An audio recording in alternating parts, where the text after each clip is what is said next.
చైతన్య రథం ప్రేక్షకులకు స్వాగతం, సుస్వాగతం, నమస్కారం. ఈరోజు ట్విట్టర్లో వైఎస్ఆర్సీపీ పార్టీ హ్యాండిల్ నుంచి ఒక ట్వీట్ చూశా.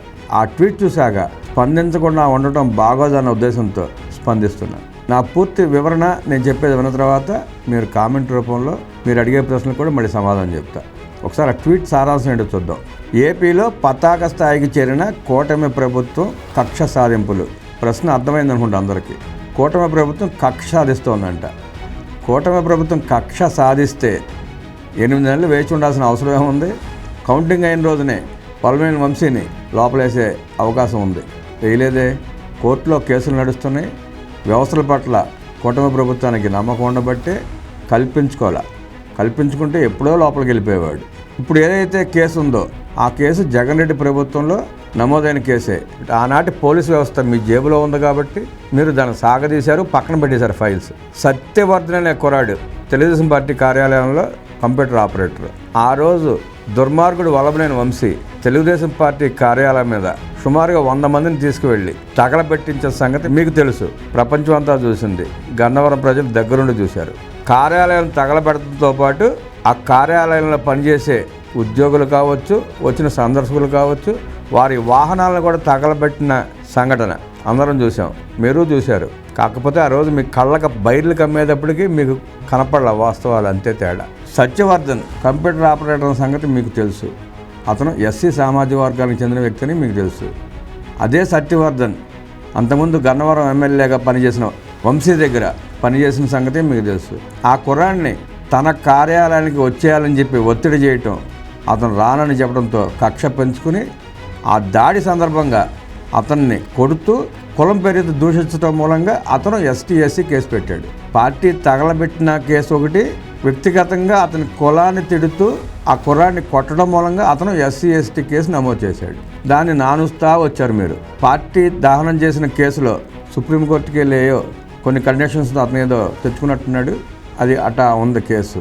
సత్యవర్ధన్ని బెదిరించి భయపెట్టి ఆశలు చూపించి కేసు విత్డ్రా చేసుకుంటే ఈ కేసు కొట్టివేస్తారన్న దురుద్దేశంతో, అంటే చట్టం పట్ల వాళ్ళకున్న గౌరవం అలాంటిది. కేసు పెట్టిన వ్యక్తిని, సాక్షిని కిడ్నాప్ చేయడం ఎంత నేరమో, అంటే మీకు అట్లాంటి సెక్షన్లు మీకు వర్తించవేమో, మీకు అలవాటు పడిపోయారు కాబట్టి మీకు తెలియదు. విట్నెస్ని కిడ్నాప్ చేయడం మర్డర్ చేసిన కేసు కంటే దారుణమైన కేసు అది.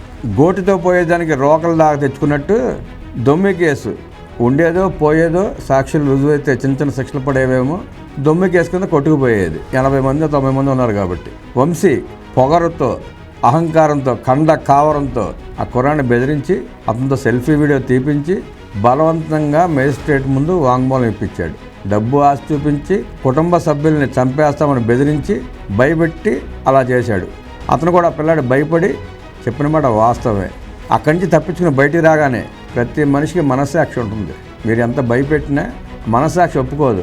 ఆ పిల్లాడికి పార్టీతో ఉన్న అనుబంధం, ఆ పార్టీలో పనిచేస్తున్న నేపథ్యం, ఇది కరెక్ట్ కాదు, నాతో బలవంతంగా చెప్పించారని చెప్పి మళ్ళీ కేసు పెట్టాడు. అతను మళ్ళీ కేసు పెట్టాడు. నన్ను ఇట్లా బెదిరించారు, కిడ్నాప్ చేశారు, నన్ను భయభ్రాంతులకు గురి చేసి నన్ను, నా కుటుంబ సభ్యుల్ని అలా స్టేట్మెంట్ ఇప్పించారని చెప్పి మళ్ళీ కేసు పెట్టాడు. ఆ కేసు నేపథ్యంలో అరెస్ట్ చేశారు వంశీని. దీనికి ఒక వక్రాక్షిలో కథనం వండి వచ్చారు. హైదరాబాద్ నుండి విజయవాడ పోలీస్ స్టేషన్కి తరలించే ఉద్దేశంతో అతను అరెస్ట్ చేసి తీసుకురావడం జరిగింది. ఇక్కడ ఏం రాస్తాడు? జగ్గయ్యపేట అని కొద్దిసేపు, నందిగామ అని కొద్దిసేపు, ఇబ్రహీంపట్నం అని లీకులు ఇచ్చి చివరికి భవానీపురం స్టేషన్కి తరలింపంట. ప్రశ్న అర్థమైందా? జగ్గయ్యపేట అని కొద్దిసేపు, నందిగామని, ఇబ్రహీంపట్నం అని లీకులు ఇచ్చి చివరికి భవానీపురం స్టేషన్కి తరలించారంట. మరి వాళ్ళకి రాష్ట్రం పట్ల, ఆంధ్రప్రదేశ్ పట్ల అవగాహన ఉండి రాస్తారో, అవగాహన లేక ఇచ్చే రూపాయలు కాసులు కక్కుతుపడి రాస్తారో అర్థం కాదు. కానీ హైదరాబాద్ నుంచి విజయవాడ మార్గంలో జగ్గయ్యపేట ఉంటుంది, అది దాటగానే నందిగామ ఉంటుంది, నందిగామ దాటగానే ఇబ్రహీంపట్నం ఉంటుంది, ఇబ్రహీంపట్నం దాటగానే భవానీపురం ఉంటుంది. ఒకటే రూట్లో ఈ ఊళ్ళన్నీ ఉంటాయి, వాళ్ళు చెప్పిన ఊళ్ళన్నీ. ఆ రాతకు అర్థం ఏంటో వాళ్ళకే తెలియాలి. గన్నవరం టీడీపీ కార్యాలయంపై దాడి కేసులో నిందితుడు సత్యవర్ధన్ను కిడ్నాప్ చేసి దాడి చేశారనే ఆరోపణలు ఏముంది? నిజమేగా, వాస్తవాలేగా. మీరు ఆ పిల్లాడిని కిడ్నాప్ చేశారు, బెదిరించారు, కొట్టారు, భయభ్రాంతులకు గురి చేశారు, ఆ కుటుంబాన్ని కూడా బెదిరించారు, భయపెట్టి మీరు సెల్ఫీ వీడియో చేపించారు. ఆ పిల్లాడు చెప్పాడు కదా బయటకు వచ్చిన తర్వాత, BNS clause 140/1, 308, 351/3 of SC/ST atrocity కేసులు నమోదు. అంతే కదా మరి. ఎస్సీ అబ్బాయి మీద దౌర్జన్యం చేసి కిడ్నాప్ చేసి దాడులు చేస్తే ఏ సెక్షన్లు పెట్టారు? ఏ సెక్షన్లు పెట్టారు? కొత్త సెక్షన్లు ఏం పెట్టలేదు కదా. మీకు మళ్ళీ మీ హయాంలో చేసినవన్నీ దుర్మార్గపు పనులు. మీరు చేసింది రాక్షస క్రీడ. అందరూ అలా చేస్తారని మీరు ఎలా అనుకుంటారు? తప్పుడు కేసులు పెట్టేది మీరు, తప్పుడు రాతలు వ్రాపించేది మీరు. ST/SC కేసు వర్తిస్తుంది కాబట్టి ఆ కేసు పెట్టారు. జగన్ రెడ్డి గారు పొద్దులేస్తే అంటూ ఉంటాడు కదా, నా SC, నా ST, నా BC అని. ఇప్పుడు ఆ పిల్లాడు SC పిల్లాడే కదా, మీరు అతనికి న్యాయం ఎందుకు చేయలేకపోతున్నారు? అంటే మీకు వాళ్ళ పట్ల అభిమానం లేదు, ప్రేమ లేదు. ఓట్ల కోసం మాత్రం వాడుకుంటారు అంతే. కోర్టు ఉత్తర్వులను సైతం బేఖాతరు చేస్తూ మాజీ ఎమ్మెల్యే వల్లభనేని వంశీని అక్రమంగా అరెస్ట్ అంట. ఏ కోర్టు ఉత్తర్వులు ఇచ్చింది? ఇప్పుడు సత్యవర్ధన్ పెట్టిన కేసులో ఏ కోర్టు ఉత్తర్వులు ఇవ్వలేదు అరెస్ట్ చేయొద్దని. అతను ST/SC యాక్ట్ కింద కేసు పెట్టుకున్నాడు. తనని కిడ్నాప్ చేశారని కేసు పెట్టుకున్నాడు. ఆ కేసుకి సంబంధించి ఏ కోర్టు ఉత్తర్వులు ఇవ్వలేదే. మీరు ఎట్లా రాస్తారు అట్లా అబద్ధపు వ్రాతలు? అధికార మదం తలకెక్కి ఇష్టానురీతిన వ్యవహరిస్తున్న కూటమి ప్రభుత్వం. అధికారం మదం ఎక్కి ఇష్టానురీతిన వ్యవహరిస్తున్న కూటమి ప్రభుత్వం. అధికారం మదం ఎక్కడం అంటే, ఖండకావరంతో పాలన చేయడం అంటే, ఒళ్ళు బలిసి చేయడం అంటే. ఉదాహరణలు చెప్తా. మీ పాలనలో ప్రస్తుత మంత్రి, అప్పటి ఎమ్మెల్యే కింజారపు అచ్చెన్నాయుడు గారు ఆపరేషన్ చేయించుకుని డిశ్చార్జ్ అయిన 2వ రోజే అర్ధరాత్రి కూడా ఆయన విశ్రాంతి తీసుకుంటున్న సమయంలో 1 గంటకి సుమారుగా గోడలు దూకి తలుపులు బద్దలు కొట్టి ఆయన్ని అరెస్ట్ చేసి శ్రీకాకుళం నుంచి మంగళగిరి తరలించారు మీరు. సుమారుగా 650 కిలోమీటర్లు ఆయన్ని. రక్తం కారుతోంది, నాకు ఇబ్బందిగా ఉంది, 10 నిమిషాలు కింద దిగే అవకాశం ఇవ్వమన్నా మీరు ఇవ్వాల. అంత దారుణంగా వ్యవహరించారు మీరు ఆయన పట్ల. ఆపరేషన్ చేయించుకున్న మనిషిని 650 కిలోమీటర్ల ప్రయాణం చేసి తీసుకొస్తారా? అది కక్ష సాధింపు అంటే, అది దుర్మార్గపు పాలన అంటే, అది రాక్షస పాలన అంటే. కొల్లు రవీంద్ర గారిని ఆయనకి సంబంధం లేని కేసులో ఇరికిచ్చి మచిలీపట్నం నుంచి రాజమండ్రి తీసుకెళ్లారు. గంటలు తిప్పుకుంటా. ఆయన పట్ల మీరు ఎంత దురుసుగా వ్యవహరించారో తెలియదా? ప్రజలు చూడలేదనుకుంటున్నారా? అది కక్ష సాధింపు అంటే. అమూల్ దగ్గర లంచాలకు మరిగి అమూల్కి మొత్తం రాష్ట్రాన్ని దారాదత్తం చేయడానికి ప్రయత్నించి సంఘం డైరీని కూడా ఆక్రమించుకునే నేపథ్యంలో దులిబాల్ నరేంద్ర గారి మీద అక్రమ కేసులు పెట్టి ఆయన అరెస్ట్ చేసి తరలించారే, అది అక్రమ కేసు అంటే. అది నీచ పాలన అంటే. సంబంధం లేని కేసులో దేవినేని ఉమామహేశ్వర గారిని అరెస్ట్ చేశారే, అది నీచ పాలన అంటే. అది కక్ష సాధింపు చర్య అంటే.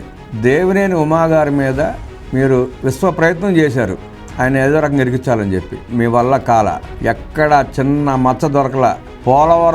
పోలవరాన్ని జల్లెడి పట్టారు మీరు. కనీసం 100 రూపాయలు లంచం తీసుకున్నట్టు నిరూపించిన తీసుకెళ్ళి లోపలేద్దామని. మీ చేతకాల, మీ వల్ల కాల. ఆయన నిజాయితీని చూసి మీరు తట్టుకోలేక అక్రమంగా నిర్బంధించి ఏదో సాధించామనుకున్నారు. అంతకుమించి మీరు ఏం చేయలేకపోయారు. కొమ్మారెడ్డి పట్టాభిరామ్ గారిని గన్నవరం ఇన్సిడెంట్ జరిగిన రోజున స్టేషన్కి వెళ్ళి ప్రశ్నించాడని ఆయన మీద మీ ఇష్టం వచ్చిన కేసులు పెట్టి కొట్టిస్తారా పోలీసులతో? అంటే తగలబెట్టిన వాళ్ళని వదిలేసి ప్రశ్నించిన వాళ్ళని కొట్టించారు కేసులు పెట్టి. ఎంత వేదనకు గురి చేశారు ఆయన మీరు? ప్రజలు చూడలేదా? ప్రజలకు తెలియదు అనుకుంటున్నారు ఇవన్నీ? కొమ్మారెడ్డి గారిని అరెస్ట్ చేసిన ప్రతిసారి వారి శ్రీమతిని గేటు కూడా బయటికి దాటి రానివ్వాలా మీరు? ఇప్పుడేదో దొంగ ప్రేమలు నటిస్తూ వంశీ భార్యకి FIR ఇవ్వలేదా? వంశీ భార్యకి FIR ఇవ్వకపోతే కోర్టుకు వచ్చి కిరాయి మోకలు జిందాబాదులు కొడతా అంటే అరెస్ట్ చేయకుండా పోలీసులు ఊరుకున్నారే, అది ప్రజాస్వామ్యాన్ని కాపాడటం అంటే. ఏనాడైనా ఇంట్లో వాళ్ళకి చెప్పారా మీరు? ఇప్పుడు నేను చెప్పిన పేర్లలో అరెస్ట్ చేసినప్పుడు వారి ఇంట్లో వారికి ఏమన్నా మీరు చెప్పి చేశారా? ప్రతి అరెస్ట్ అర్ధరాత్రి పూటే చేశారు మీరు. రాయదుర్గం పోలీస్ స్టేషన్లో ఇన్ఫర్మేషన్ ఇచ్చి వారికి తెలియజేసి పలానా కేసులో అరెస్ట్ చేస్తున్నామని చెప్పి తీసుకెళ్లారు. మీరు ఏనాడన్నా అలా చేశారా? నేను వైఎస్ఆర్సీపీ హ్యాండిల్ ట్వీట్ వేసినా నేను డైరెక్ట్గా జగన్ రెడ్డి గారిని ప్రశ్నిస్తున్నా. జగన్ రెడ్డి గారు, మీరు ఏనాడైనా పరిపాలన ఇంత సక్రమంగా చేశారా? మీరు చేయించిన అరెస్టులు ఎలాంటి? ఇదే గన్నవరంలో మూల్పూరి సాయి కళ్యాణి గారిని అర్ధరాత్రి పూట నైట్ డ్రెస్ కూడా మార్చుకోనివ్వకుండా దుర్మార్గంగా రాక్షసత్వంగా పోలీస్ స్టేషన్ తరలించారు ఆమెని. కళ్యాణి గారు గతంలో ఇదే వల్లభనేని వంశీ గెలుపుకి ఎంత కృషి చేశారో అందరికీ తెలుసు. పార్టీ మారమని అడిగితే మారలేదన్న కోపంతో దుర్మార్గుడు వల్లభనేని వంశీ ఎన్ని ఇబ్బందులు పెట్టాడో, ఎన్ని కేసులు పెట్టించి లోపల వేయించాడో మనం చూసే, ప్రపంచం అంతా చూసింది. మీరు చూశారు. మీ నికృష్ట పాలన ఎంత చండాలంగా దరిద్రంగా ఉంటుందో మీరు చూశారు. ఇన్ని చేసి, ఇన్ని వెధవ పనులు చేసి దొంగే దొంగ దొంగ అన్నట్టు మీ ప్రవర్తన విడ్డూరంగా ఉంది. ప్రజలు అసహించుకుంటున్నారు. తాడిపత్రి జేసీ ప్రభాకర్ రెడ్డి గారిని అరెస్ట్ చేసి మీరు ఎంత ఇబ్బంది పెట్టారో ప్రజలు చూడలేదా? అది కక్ష సాధింపు అంటే, అది రాక్షసత్వం అంటే, అది దుర్మార్గపు పాలన అంటే. మీరా చంద్రబాబు గారి పాలన ఎత్తు చూపేది. మీ ఎమ్మెల్సీ అనంతబాబు డ్రైవర్ని చంపి డోర్ డెలివరీ ఇస్తే లేవని నోర్లు మీవి. డాక్టర్ సుధాకర్ గారిని మానసికంగా హింసించి చంపితే లేవని నోర్లు మీవి. తెలుగుదేశం మీద ఉన్న అభిమానంతో ఆ రోజు మాచర్ల నియోజకవర్గంలో మీ రామకృష్ణారెడ్డి తెలుగుదేశం పార్టీ కార్యకర్త చంద్రయ్య యాదవ్ని ఎలా గొంతు కోసి చంపించారో ప్రపంచం అంతా చూసింది. ఇప్పుడు లేవని నోర్లు మీవి. మీరా రాక్షసత్వం పాలన గురించి మాట్లాడేది? తన అక్కను కాపాడుకోవడానికి చిన్న పిల్లాడు ఏందయ్యా మీరు అని అడిగితే పెట్రోల్ పోసి తగలపెట్టించిన నీచ చరిత్ర మీది. అప్పుడు లెగవని నోర్లు ఇప్పుడు లెగుస్తున్నాయా? అది అధికార మదం తలకెక్కి మాట్లాడటం అంటే, అది ఖండ కావరంతో పాలన చేయడం అంటే. ఒక దుర్మార్గుడు, ఒక నీచుడు, ఒక నికృష్టుడు నియోజకవర్గాన్ని దోచుకుంటే కేసులు పెట్టకూడదా? అక్రమంగా మట్టి అమ్ముకుంటే కేసులు పెట్టరా? అంటే దోపిడీదారుల్ని దొంగలని వదిలేస్తే మంచిది మీకు.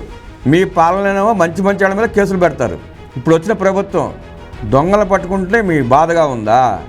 మీ దోపిడీని సహించలేకే ప్రజలు 161 సీట్లు ఇచ్చి తెలుగుదేశం పార్టీ కూటమిని గెలిపించుకున్నారు. చంద్రబాబు గారిని ముఖ్యమంత్రిని చేసుకున్నారు. అయినా మీ బెదిరింపులు ఆగటం లేదు. ఏదో బ్లాక్ మెయిల్ చేసి బతుకుదామని చూస్తున్నారు. వ్యవస్థలు ఒప్పుకోవు. నాటి వ్యవస్థలు కాదు నేటి వ్యవస్థలు. నాటి వ్యవస్థలో మీ చెప్పుడు మాటలు విని కోర్టుల చుట్టూ తిరుగుతున్న ఐఏఎస్లు ఐపీఎస్లు తెలుసు. దుర్మార్గం అంతా మీ దగ్గర పెట్టుకుని చెత్త పరిపాలన చేసి రాష్ట్రాన్ని కుదేలు చేసి దొరికిన కాడకల్లా దోచుకుని ఇవాళ దొంగ ఏడుపులు ఏడుస్తారా? దొంగలను పట్టుకుంటే బాధపడిపోతూ అక్రమం అంటారా? చంద్రబాబు నాయుడు గారిని అరెస్ట్ చేసి 53 రోజులు జైల్లో పెట్టారు. ఒక్క సాక్ష్యం ఇచ్చారా కోర్టుకి?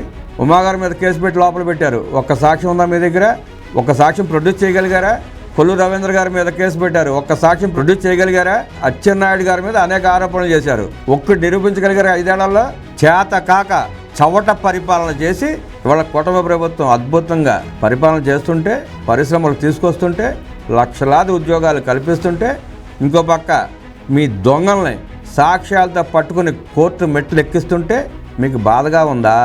ప్రజల సొమ్ము దోచుకున్న మిమ్మల్ని అంత తేలిగ్గా వదిలిపెట్టదు కూటమి ప్రభుత్వం. గుర్తుంచుకోండి. గత వారం రోజులుగా చూస్తున్నాం. మీరు అధికారులను భయపెడుతున్నారంటే బ్లాక్మెయిల్ చేస్తున్నారు. మళ్ళీ మేము వస్తామని. ఎక్కడికి వస్తారు మీరు? ఇంకా ఏముందని దోచుకోవడానికి వస్తారు మీరు. మళ్ళీ ఇప్పుడు చంద్రబాబు నాయుడు గారు అభివృద్ధి చేసి ఆస్తులు కూడబెడితే అవి దోచుకోవడానికి వద్దామని తయారవుతున్నారా? ఒక్కసారి నమ్మి ఓట్లేసిన పాపానికి ప్రజలు ఎన్ని ఇబ్బందులు పడుతున్నారో వాళ్ళకి తెలుసు. వాళ్ళు చూస్తూనే ఉన్నారు. రాష్ట్రం అంతా గమనిస్తూనే ఉంది మీరేంటి అనేది. మీ పార్టీని వదిలిపెట్టి వెళ్ళిపోతున్న మీ సొంత మనుషులు చెప్తున్నారు మీ నీచ రాజకీయం ఎట్లా ఉంటుందో. ఇంకా ఉన్న కొద్దిమంది పేటీఎం బ్యాచ్ని కాపాడుకోవడానికి షో అప్ చేస్తున్నారు అంతే. ఇంకా ఏదో ఉందన్నట్టు ఏమీ లేదు అక్కడ. విజయసాయిరెడ్డి గారి లాంటి వ్యక్తే మీ పార్టీ నుంచి మిమ్మల్ని వదిలిపెట్టి, మీ పార్టీని వదిలిపెట్టి వెళ్ళిపోయాక మిమ్మల్ని ఎవరయ్యా ఇంకా నమ్మేది? తల్లి చెల్లె నా కొడుకుని నా కోడలు నమ్మొద్దని చెప్పి కోర్టుకు వెళ్ళి చెప్పిన తర్వాత ఇంకెవరు మిమ్మల్ని నమ్మేది? పార్టీని మూసే ప్రయత్నం చేస్తూ ఏ పార్టీలో కలుపుదామన్నా ఎవరు ఒప్పుకోకపోవడంతో మతి భ్రమించి మాట్లాడుతున్న మాటలు మీవి. మతి భ్రమించి చేస్తున్న పనులు మీవి. ప్రభుత్వానికి సంబంధం లేకుండా మీరు ఇంత బ్లాక్మెయిల్ చేసినా, పేర్లు పెట్టి బెదిరించినా ఆ అధికారులు, ఆ పోలీసు అధికారులు మిమ్మల్ని ఎందుకు ఇంకా ఉపేక్షిస్తున్నారో అర్థం కాని పరిస్థితి. ప్రజలు ప్రశ్నిస్తున్నారు అధికారులని. పులివెందుల ఎమ్మెల్యే నుంచి మీ పార్టీ ప్రతినిధుల వరకు అధికారులను బెదిరించడం ఏంటి? నిన్నెవరో మీ ప్రతినిధి ఎవరు అంటున్నాడు సంవత్సరం అయిపోయింది ఇంకా 4 ఏళ్ళు ఉందని. 4 ఏళ్ళు ఉంటుంది. 4 ఏళ్ళు లేకుండా ఎట్టా ఉంటుంది? ఇంకో 4 ఏళ్ళు కాదు, ఇంకో 40 ఏళ్ళు కూడా ఇదే ప్రభుత్వం ఉంటుంది. మీకు ఎట్టాగా వచ్చే అవకాశం లేదు. మీ దుర్మార్గాలని, మీ నీచ రాజకీయాలని భరించే పరిస్థితులు ప్రజలు లేరు. 11 సీట్లకు పరిమితం చేసుకున్నా కూడా మీకు జ్ఞానోదయం కలగకపోవడం దురదృష్టకరం, విచారకరం. మారండి. మారిన మనుషులుగా రాజకీయం చేస్తే కొంచెమన్నా విలువ ఉంటుంది. లేదు ఇలాగా చేసుకుంటా పోతాం, ఇలాగే కూలి నీళ్ళు టీట్లు వేసుకుంటామంటే ప్రజలు తిరగబడి తరిమి కొట్టే రోజులు ముందు వస్తాయి. తల్లి చెల్లి కోర్టుకు వెళ్ళేటప్పటికి మతి భ్రమించి ఏం మాట్లాడాలో తెలియక, ఏం చేయాలో తెలియక ఇష్టానురీతిగా వ్యవహరిస్తున్నారు మీరు. ముందు వాళ్ళకి సమాధానం చెప్పండి. జగన్ రెడ్డి గారు మీ తల్లికి మీ చెల్లికి సమాధానం చెప్పండి. ముందు ఆ వ్యవహారాలు చక్కబెట్టుకోండి. మీరు అవి మరుగున పెట్టడానికి ఎన్ని విష ప్రయత్నాలు చేసినా ఉపయోగం ఉండదు. మీరు వేసే ప్రతి ట్వీట్కి సమాధానం చెప్పి ఎండగడుతూనే ఉంటాం. ప్రశ్న వక్రాక్షిదైతే సమాధానం టీడీపీ అభిమానిది.